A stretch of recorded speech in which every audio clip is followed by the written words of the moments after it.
નમસ્કાર ગુજરાતના તમામ ખેડૂતોનું ફરી એકવાર હાર્દિક સ્વાગત છે ગુજરાતની એકમાત્ર તાજા અને સચોટ ખેડૂત સમાચાર આપતી યુટ્યુબ ચેનલ ઉપર। વાત કરીએ તો ગુજરાત કોલ્ડ રાજ્યમાં આ તારીખથી પડશે હાડ થીજવતી ઠંડી। અંબાલાલ પટેલની લેટેસ્ટ આગાહી જાણી લેજો। રાજ્યમાં ઠંડીના ચમકારાને લઈને હવામાન નિષ્ણાંત અંબાલાલ પટેલે નિવેદન આપ્યું છે કે તેમના જણાવ્યા અનુસાર રાજ્યમાં હજુ પણ ઠંડી યથાવત રહેશે। उत्तर गुजरात में 9 डिग्री न्यूनतम तापमान रही सके छे। पंचमहाल, साबरकांठा, कच्छना भागों में न्यूनतम तापमान 10 डिग्री रहे तेवी अनुमान व्यक्त करवामां आव्युं छे। सूरतना भागों में पण 9 डिग्री न्यूनतम तापमान की शक्यता अंबालाल पटेले व्यक्त करेली छे। अंबालाल पटेलना जणाव्या अनुसार 17 डिसेम्बर थी महत्तम तापमान में वधारो थई शके छे। મહેસાણા સાબરકાંઠાના ભાગોમાં 26 થી 27 ડિગ્રી તાપમાન રહેવાની શક્યતા છે। ન્યૂનતમ તાપમાન વધવાથી જામનગરના ભાગોમાં ઠંડી વધી શકે છે। ડિસેમ્બરના ત્રીજા સપ્તાહમાં બંગાળના ઉપસાગરમાં એક સિસ્ટમ બનવાની શક્યતા છે। આ સિસ્ટમને કારણે ડિસેમ્બરના છેલ્લા સપ્તાહમાં મજબૂત પશ્ચિમી વિક્ષેપ આવવાની શક્યતા રહેલી છે। આ સિસ્ટમ દ્વારા 23 ડિસેમ્બર બાદ કાતિલ ઠંડી પડશે। बर्फीला पवनों फूंकाशे, तेना कारणे खूब ठंडी में वधारो थशे। 16 થી 22 डिसेम्बर दरमियान गुजरातना घणा बधा भागों में वादळ बंधावानी शक्यता रहेली छे। अंबालाल पटेले वादळ द्वारा वरसादनी आगाही करता जणाव्युं के दक्षिण गुजरातना भागों में सामान्यथी हळवो वरसाद थई शके छे। जान्युआरी महीनामां राज्यमां हाड थीजवती ठंडी पड़शे। 4 અને 5 जान्युआरी दरमियान ठंडा पवन फूंकाशे अने 6, 7 અને 8 જાન્યુઆરી દરમિયાન પશ્ચિમી વિક્ષેપ આવવાની શક્યતા રહેલી છે। ગુજરાત રાજ્યના તમામ જિલ્લાના ખેડૂતોને કિસાનનો પીએમ કિસાન સન્માન નિધિનો 2000 રૂપિયાનો હપ્તો મેળવવા માટે પોર્ટલ પર નોંધણી કરાવી ફરજિયાત બની ગઈ છે। એગ્રીસ્ટેક પ્રોજેક્ટ અંતર્ગત ફાર્મર રજિસ્ટ્રી પોર્ટલ તમામ જિલ્લામાં ફરી એકવાર કાર્યરત થયું છે। પીએમ કિસાન સન્માન નિધિ યોજનાના લાભાર્થીઓને યોજનાના આગામી હપ્તા માટે આ પોર્ટલ પર નોંધણી કરવી ફરજિયાત છે। આ નોંધણી કરવાની પ્રક્રિયા નિઃશુલ્ક છે। ખેડૂતોએ એ માટે એક પણ રૂપિયો આપવાની જરૂર નથી। માટે ખેડૂતોએ આ માટે કોઈ પણ જાતની ફી આપવાની નથી રહેતી। આ પોર્ટલ પર જે ખેડૂતોએ નોંધણી કરાવી હશે તેમને ઓટોમેટિક પીએમ કિસાન યોજનાનો લાભ મળી જશે। ई ग्राम केन्द्र खाते नोंधणी कराववामां आवे तो ते माटे तमारे कोईपण प्रकारनो चार्ज आपवानो नथी। खेडूत नोंधणी माटे भळती के खोटी अभद्र के लिंक न खोलवा सरकार विनंती करी रही छे। तमारा गामना तलाटी अथवा तो गामना ग्राम सेवकनो संपर्क करीने नक्की करवामां आवेला ऑपरेटर मार्फते एटले के वीसीई मार्फते तमने नोंधणी कराववा माटे खेडूतने आपणे सरकार चेतवणी आपी रही छे। खेडूत पोतानी जाते पण सेल्फ रजिस्ट्रेशन करावी शके छे।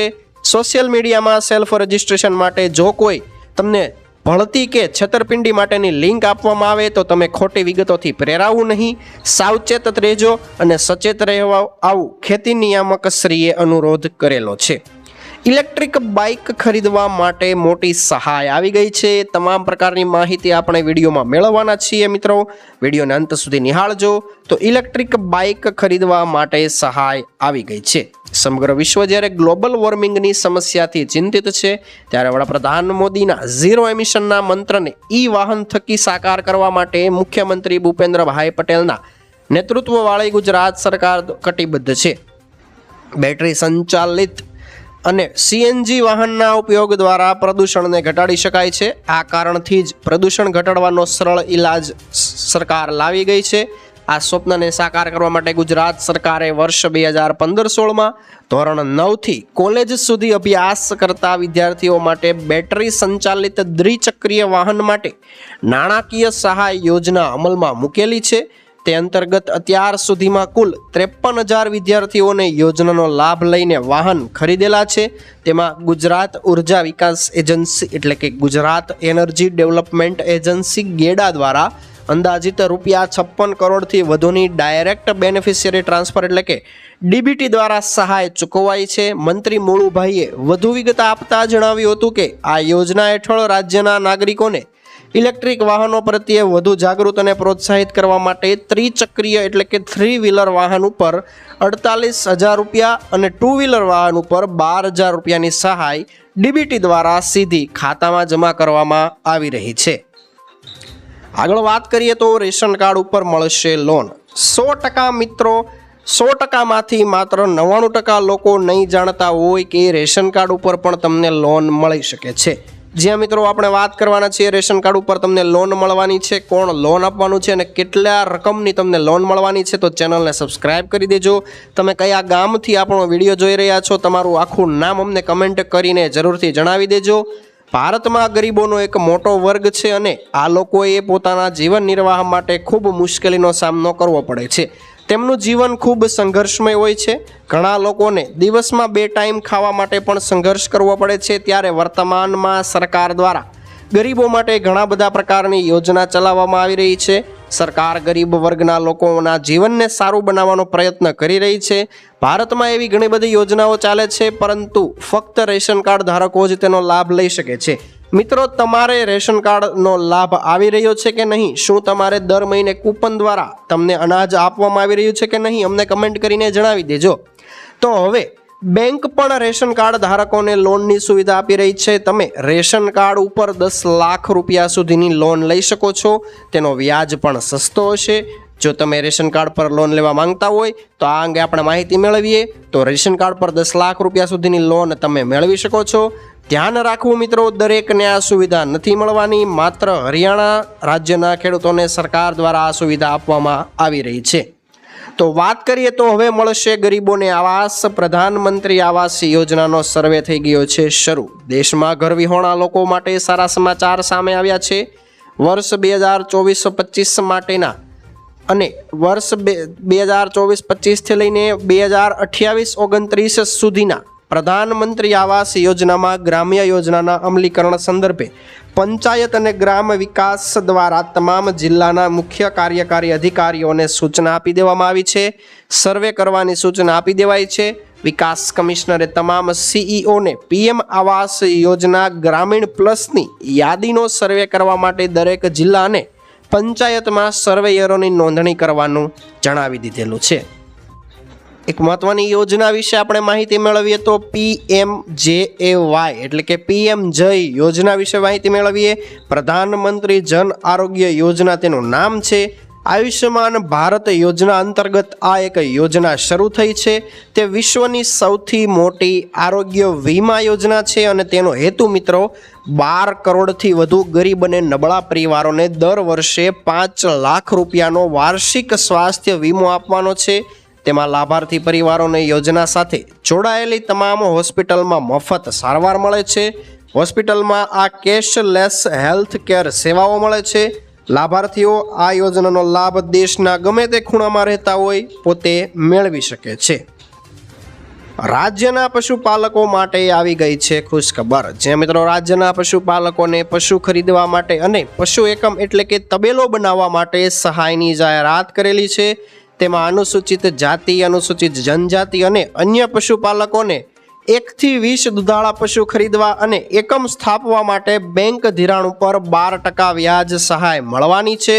ઉપરાંત 50 દુધાળા પશુઓ જેમાં કાંકરેજ ગાય અને ગીર ગાય રાખવા એટલે કે ખરીદવા માટે તમને 7.5% વ્યાજ સહાય અને ડેરી ફાર્મ બનાવવા માટે તમને બાંધકામના 50% અથવા તો 5 લાખ રૂપિયા સુધીની સહાય મળી જવાની છે।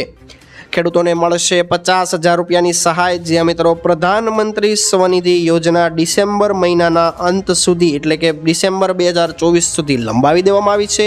અગાઉ તેની છેલ્લી તારીખ 31 માર્ચ 2023 હતી। યોજના હેઠળ નાના વેપારી અને સ્ટ્રીટ વેન્ડર્સને લોન આપવામાં આવે છે। નાણાં મંત્રાલયે ટ્વિટર પર આ માહિતી આપી છે। જો કોઈ શહેરી વિક્રેતા, મજૂર અને કોઈ અન્ય નાગરિકને કરિયાણા, રેડીમેડ અથવા તો ફળની દુકાન ખોલવા માંગે છે તો તેવા વ્યક્તિને યોજના હેઠળ લોનની રકમ આપવામાં આવે છે। જો તમે પણ યોજનામાં અરજી કરવા માંગતા હોય તો તમારે જરૂરી ડોક્યુમેન્ટ સાથે અરજી કરવાની છે। આ કાર્ડ ઉપર મફતમાં સાયકલ મળી જવાનું છે। જે મિત્રો જો તમારી પાસે પણ જોબ કાર્ડ છે, તમે પણ મનરેગા યોજનાના કામમાં રોકાયેલા છો તો તમારા માટે એક મોટા અને સારા સમાચાર આવી ગયા છે। ભારત સરકારે મનરેગાના કામમાં રોકાયેલા કામદારો માટે ફ્રી સાયકલ યોજના 2024 શરૂ કરી છે. મિત્રો, યોજનાનો મુખ્ય ઉદ્દેશ કામદારોને સાયકલ ખરીદવા માટે મદદરૂપ થવા અને નાણાકીય સહાય આપવાનો છે. જોબ કાર્ડ ધારકોને સાયકલ ખરીદવા માટે 3,000 થી 4,000 રૂપિયા સુધીની નાણાકીય સહાય પૂરી પાડવામાં આવશે. તેના દ્વારા મનરેગાના કામદારો સરળતાથી સાયકલ ખરીદી શકશે. તેમને કામે આવવા જવામાં કોઈ પણ જાતની તકલીફ નથી પડવાની. આગળ વાત કરીએ તો આવી ગઈ છે યોજના ગૌમાતા પોષણ યોજના. મુખ્યમંત્રી ગૌમાતા પોષણ યોજના અંતર્ગત રાજ્યની ગૌશાળાઓ અને પાંજરાપોળોને પશુ નિભાવ એટલે કે પશુઓને રાખવા માટે સહાયની ચૂકવણી કરવા માટે ગાંધીનગર ખાતે રાજ્ય સમિતિની બીજી બેઠક મળી હતી. આ બેઠકમાં વર્ષ 2024-25ના પ્રથમ તબક્કામાં એટલે કે એપ્રિલ 2024થી લઈને જૂન 2024 માટે રાજ્યની વધુ 16 ગૌશાળા અને પાંજરાપોળોને પશુ નિભાવ માટે સહાય ચૂકવવાનો નિર્ણય કરવામાં આવ્યો છે. પબ્લિક ટ્રસ્ટ એક્ટ હેઠળ નોંધાયેલી આ ગૌશાળા અને પાંજરાપોળના આશરે 26,000થી વધુ પશુઓ માટે રાજ્ય સરકાર દ્વારા રૂપિયા 7.13 કરોડની સહાય ચૂકવવામાં આવી છે તેવું ગૌ સેવા આયોગની અખબારી યાદીમાં જણાવાયું છે. 60 લાખ ખેડૂતોને થશે ફાયદો. રાજ્યના ખેડૂતોને સમૃદ્ધ અને સ્વનિર્ભર બનાવવા માટે મુખ્યમંત્રી ભૂપેન્દ્રભાઈ પટેલના નેતૃત્વ હેઠળની રાજ્ય સરકાર દ્વારા એક પછી એક સતત ખેડૂતલક્ષી હિત નિર્ણય લેવામાં આવી રહ્યા છે. ગુજરાતમાં છેલ્લા કેટલાક વર્ષ દરમિયાન બાગાયતી પાકોનું વાવેતર અને ઉત્પાદન વધ્યું છે. બાગાયતી ઉપજોનો બગાડ અટકાવવા માટે ખેડૂતોને સારો બજાર ભાવ મળી રહે તે માટે રાજ્ય સરકારે નવી યોજના અમલમાં મૂકી છે. રાજ્ય સરકારે બાગાયતી ખેતી કરતા ખેડૂતોને પોતાના ઉત્પાદનનો સારી રીતે સંગ્રહ કરી શકે તે માટે 10,000 મેટ્રિક ટન ક્ષમતા સુધીના કોલ્ડ સ્ટોરેજ ઊભા કરવાની નવી યોજના અમલમાં મૂકી દીધી છે. સાબર ડેરીએ કર્યો સાબરદાણાના ભાવમાં વધારો. પશુપાલકો માટે એક ઝાટકારૂપ સમાચાર આવ્યા છે સામે. સાબર ડેરીએ સાબરદાણાના ભાવમાં કર્યો છે વધારો. ભાવ વધારો લાગુ કરી દેવામાં આવ્યો છે. સાબરદાણામાં જ્યુટ બેગનો 100 રૂપિયાનો ભાવ વધારો કરવામાં આવ્યો છે. ઉપરાંત અન્ય સાબરદાણા બેગમાં 50 રૂપિયાનો વધારો કરવામાં આવશે. સાબરદાણે ટ્રેલ જ્યુટ બેગ 65 કિલોનો નવો ભાવ 1,600 રૂપિયા કરી દીધો છે અને પ્લાસ્ટિક બેગ 65 કિલોનો નવો ભાવ 1,475 રૂપિયા કરી દેવાયો છે. વાત કરીએ તો મિત્રો 16 લાખ કરોડ રૂપિયા મોદી સરકારે માફ કર્યા છે. રાહુલ ગાંધીએ પ્રધાનમંત્રી મોદી ઉપર શાબ્દિક પ્રહાર કર્યો છે અને કહ્યું કે નરેન્દ્ર મોદીએ કેટલાક અબજોપતિઓના એટલે કે જે મોટા મોટા ઉદ્યોગકારો છે તેમના 16 લાખ કરોડ રૂપિયા માફ કર્યા છે. આટલા પૈસાથી મનરેગા જેવી ક્રાંતિકારી યોજના 24 વર્ષ સુધી ચાલી શકી હોત. જેઓ પૂછે છે કે કોંગ્રેસની યોજના માટે રૂપિયા ક્યાંથી આવશે, તેઓ આ આંકડા લોકોથી છુપાવી રહ્યા છે. રાહુલે કહ્યું કે મિત્રો પર દયા બહુ થઈ, સમય આવી ગયો છે કે હવે સરકારની તિજોરી સામાન્ય માણસ માટે ખોલી દેવામાં આવે. ઘરઘંટી ખરીદવા માટે 15,000ની સહાય. જે મિત્રો ગુજરાત સરકાર દ્વારા માનવ કલ્યાણ યોજના અંતર્ગત વિવિધ સ્વરોજગાર લક્ષી યોજનાઓ અમલમાં મૂકવામાં આવી છે. તેમાં ઘરઘંટી સહાય યોજનાનો મુખ્ય ઉદ્દેશ ગુજરાતમાં સ્વરોજગારને પ્રોત્સાહન આપવાનો છે. યોજના હેઠળ સરકાર લાભાર્થીઓને ઘરઘંટી ખરીદવા માટે 15,000 રૂપિયાની આર્થિક સહાય પૂરી પાડી રહી છે. આનાથી લાભાર્થીઓ પોતાના ઘરે જ લોટ બનાવી તેને વેચીને આવક મેળવી શકે છે અને આત્મનિર્ભર બની શકે છે. આ યોજનાનો લાભ મેળવવા માટે અરજદાર ગુજરાત રાજ્યનો કાયમી રહેવાસી હોવો જોઈએ. અરજદારના પરિવારની વાર્ષિક આવક 1,20,000થી ઓછી હોવી જોઈએ. સંપૂર્ણ વિગતો વાત કરીએ તો અરજદાર પાસે BPL રેશન કાર્ડ હોવું જોઈએ. તેની પાસે લોટ મિલ અથવા તો તેને સંબંધિત ક્ષેત્રમાં અનુભવનું પ્રમાણપત્ર હોવું જોઈએ. સહાય યોજના હેઠળ 15,000 રૂપિયાની સહાય મળશે અને યોજનાનો લાભ લેવા માટે તમારે એક ઓનલાઈન ફોર્મ ભરી દેવાનું છે. ખેડૂતોને મળશે 10,000 રૂપિયાની સહાય. પ્રધાનમંત્રી કિસાન સન્માન નિધિ યોજના વર્ષ 2019માં લાગુ કરવામાં આવી હતી. તેમાં લઘુ અને સીમાંત ખેડૂતોને દર વર્ષે 6,000 રૂપિયા આપવામાં આવે છે. આ રકમ 3 હપ્તામાં સીધી ખાતામાં જમા થાય છે. આ યોજનાનો મુખ્ય ઉદ્દેશ એ છે કે ખેડૂતો સિઝનલ ખેતીની વિમોળતા વચ્ચે આર્થિક સહાયતા પૂરી પાડવી અને ખેતીનો યોગ્ય ખર્ચા વિતરણ કરવા માટે મદદ કરવી.